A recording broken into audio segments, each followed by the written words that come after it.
Eh bien bonjour à tous et bienvenue dans cette nouvelle vidéo. Alors aujourd'hui, une fois n'est pas coutume, je vais vous présenter un matériel. Il s'agit de la 232 TC 405 de chez Markling à l'échelle Z. Alors Markling commercialise donc cette petite loco sous la référence 88094. Alors, on va déjà commencer par la boîte. Donc, boîte blanche avec le logo Markling comme d'habitude. 2-3 informations sur leur recyclage. Bon, rien de vraiment intéressant. Donc, le couvercle, c'est un couvercle coulissant. Et donc, à l'intérieur de la boîte, il y a donc la locomotive. Alors, je vais essayer de vous montrer ça bien. Qui a l'air quand même assez bien détaillée. Donc on va la sortir. Alors il faut faire super gaffe évidemment, parce que comme c'est de l'échelle Z, c'est tout petit. Alors, regardez un peu cette super machine. Avec des marquages. Alors je sais pas si on va voir quelque chose. Normalement il y a la plaque SNCF 232 TC 405.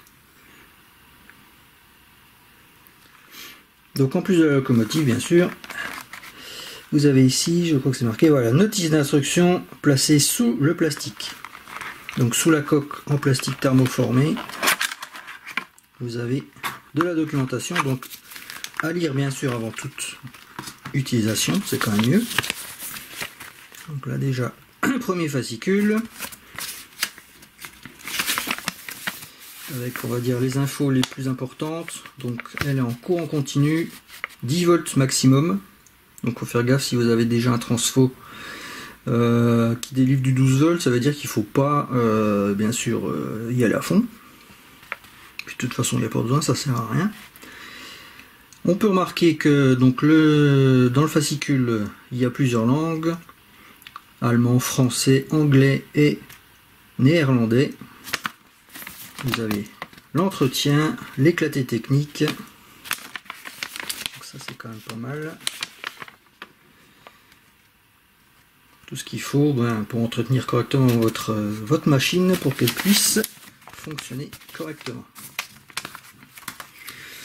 Un autre fascicule, bon, c'est la partie garantie, en général on ne le lit jamais, on devrait. Alors au niveau du fonctionnement, elle fonctionne en 2 rails, courant continu, donc 10 volts maximum.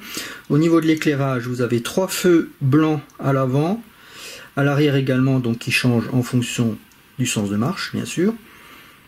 Et tous les essieux captent le courant. Donc au niveau du nettoyage, il ne faudra pas oublier toutes les roues.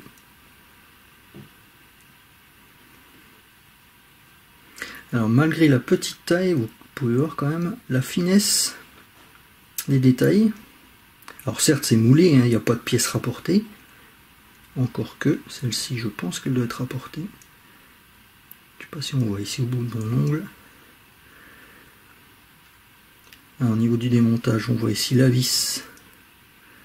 Il faut dévisser pour retirer la caisse. Il y a peut-être cette petite pièce ici, là, juste au bout de mon ongle, qui peut éventuellement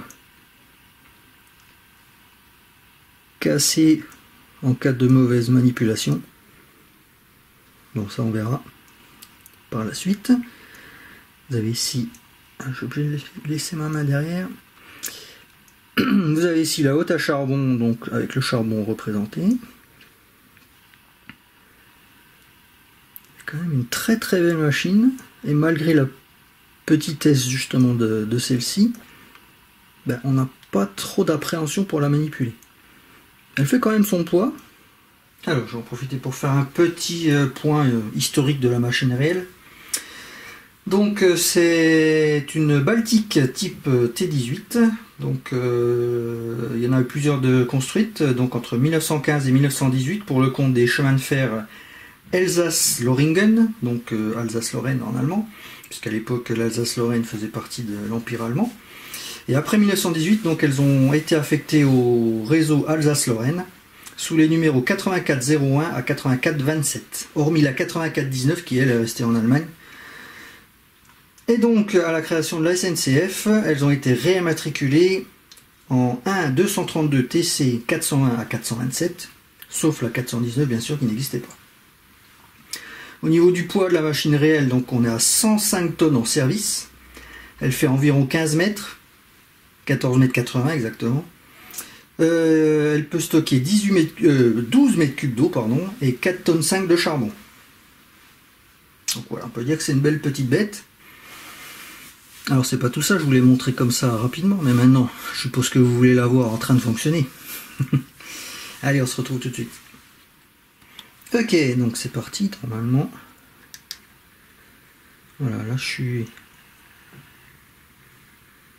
au ralenti. Déjà elle a un très bon silencieux, assez silencieuse.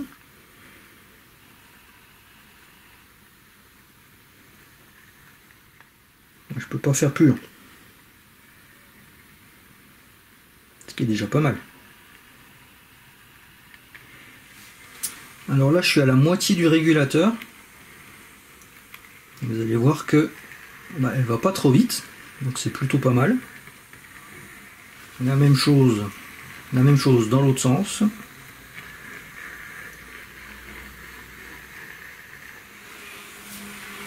Donc là je suis aux 3/4 de la puissance, donc là on voit bien les 3 feux. Un petit peu plus bruyante là ce coup là. Je pense que pour une bonne vitesse réaliste ça serait celle-ci.